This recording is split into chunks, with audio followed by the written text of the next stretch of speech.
자, 이쯤 되면은 둘 중 하나예요. 제가 자경미달에 정신머리가 썩은 전도사이거나 아니면 우리가 알지 못하는 사이에 시대가 변했거나.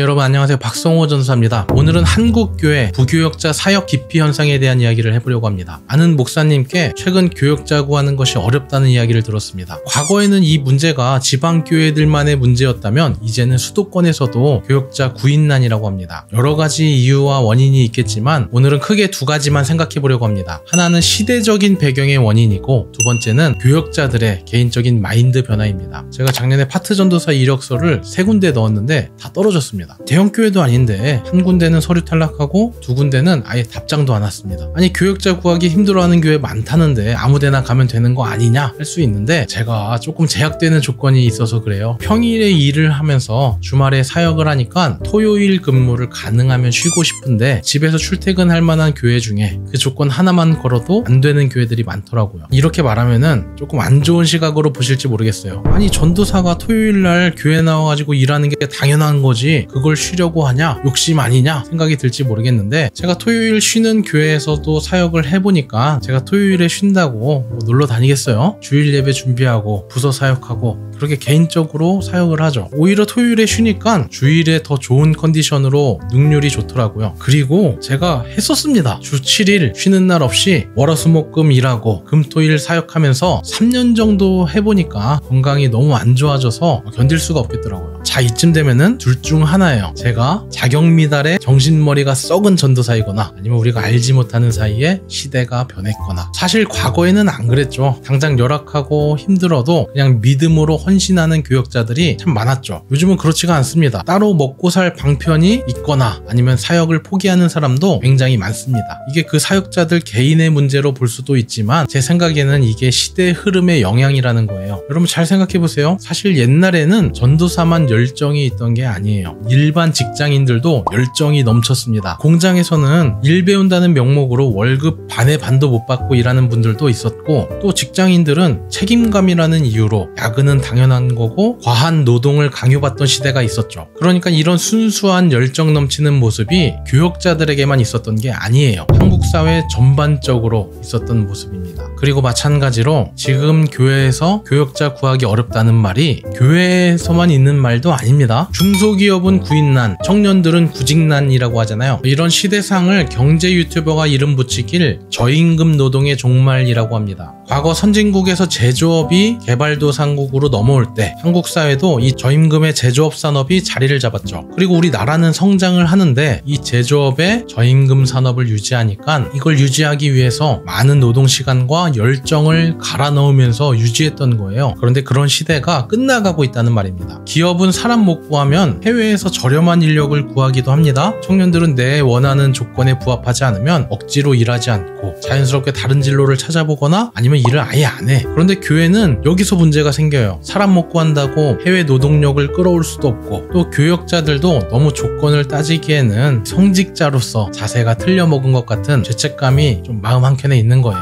하지만 알게 모르게 이런 시대 흐름에 영향을 받고 있다는 말입니다. 세상이 변해가는데 그런 세상의 변화와는 동떨어져서 교역자들의 내적 소명이 어떻다 평가하는 말을 하는 건 죄송하지만 조금 억지스럽다는 말입니다. 그래서 지금 교역자 구인난의 원인은 교회 내부만의 문제가 아니다 하는 게 첫 번째 결론입니다. 그리고 두 번째 원인으로 이 시대적인 흐름뿐만 아니라 교역자 개인적인 마인드의 변화도 있다는 생각입니다. 제가 예전에 어떤 수련회 홍보물을 하나 봤습니다. 다른 내용 아무것도 기억나지 않고 그 수련회 타이틀만 기억이 나는데 수련회 타이틀이 PK 수련회예요. 여러분 PK가 뭔지 아시나요? 축구의 페널티킥도 당연히 아니고 온라인 게임의 PK도 당연히 아닙니다. 패스터스 키즈라고 해서 목사님, 선교사님의 자녀들을 대상으로 하는 수련회였어요. 정말 많은 생각이 들더라고요. 왜 목사님의 자녀들을 따로 떼서 그들만을 위한 수련회를 하는지 아시나요? 목사님 자녀들이 상처를 많이 받습니다. 물론 목사님의 자녀니까 더 바르게 잘 크는 사람들도 있지만 목사님의 자녀라서 더 상처 성적 가운데 크고 더 비참한 삶을 살고 심리적으로 어긋나서 잘못된 길로 가는 케이스도 정말 많이 봤습니다. 그러니까 저희 세대는 그런 많은 케이스들을 보고 자란 거예요. 그리고 부교역자가 되고 결혼을 하고 가장이 됐습니다. 내가 아무리 소명을 갖고 하나님 위해서 살겠다고 이 길을 왔어도 내 자식들은 저렇게 키우고 싶지 않다 하는 케이스가 정말 많았던 거예요. 아무리 믿음으로 희망의 루를 돌리고 긍정적인 생각을 한다 해도 너무 안 좋은 사례들이 많은 거예요. 그래서 교역자들의 개인적인 마인드 변화는 단순하게 소명의식이 부족해진 게 아닙니다. 그러니까 우리 세대는 이 소명 앞에 생각할 변수들이 더 많아졌다는 거예요. 그래서 정리를 하자면 제 결론은 이렇습니다. 교역자는 스스로 소명자라고 생각하되 교회는 교역자를 노동자로 존중해줘야 합니다. 노동자로서 휴식 시간을 보장해주고 가정과 그의 삶이 너무 큰 위기 가운데 빠지지 않도록 지켜줘야 합니다. 왜냐하면 교역자도 또 그의 가족들도 몸된 교회에 속한 지체입니다. 그리고 반대로 교회가 교역자의 삶을 또 너무 잘 보장해주면 교역자들도 딴 마음 먹는 분들이 꼭 생깁니다. 여기서의 딴 마음이라면 두 가지가 있는데 그저 안주하고 교회의 성장을 생각하지 않는 경우도 있을 것이고 심하게는 자기 개척 멤버 잘라먹을 생각으로 물밑 작업하는 인간들도 꼭 있습니다. 그래서 교역자는 스스로 소명자라 생각해야 하고 교회는 노동자로 생각하라는 거예요. 사업 운영의 어려움 중에 가장 힘든 게 사람 다루는 거예요. 기업에서도 그런 사람 꼭 있습니다. 안주하면서 시간 때우는 월급 루팡들이 있고 회사 이익에 방해되는 직원들도 꼭 있습니다. 그런 직원들을 어떻게 관리하고 교육시키고 성장시킬지 이것이 사실 기업 운영의 큰 부분입니다. 아까 말한 것처럼 교역자들의 삶이 복잡해지고 삶의 변수가 많아진 것처럼 교회도 노동자로 존중하는 것에는 변수와 생각할 게 더 많아졌다는 것입니다. 사실 과거에는 이런 생각할 필요가 없었잖아요. 저임금의 교역자들 갈아 넣으면서 고장나면 그냥 갈아치우고 그냥 막 푸시하기만 하면 됐으니까.